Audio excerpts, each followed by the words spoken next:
ஹட்டனை நவீன நகரமாக அபிவிருத்தி செய்யும் வகையில் 33 சதுர கிலோமீட்டர் பரப்பளவை உள்ளடக்கிய இந்த திட்டம் குறித்த விசேட கலந்துரையாடல் இன்று நடைபெற்றது.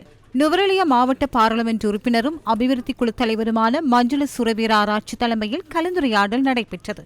நிகழ்வில் பாராளுமன்ற உறுப்பினர் கிருஷ்ணன் கலைச்செல்வி, மாவட்ட செயலாளர், நகர அபிவிருத்தி அதிகார சபையினர், அரசு அதிகாரிகள் உள்ளிட்ட பலரும் இதில் பங்கேற்றிருந்தனர்.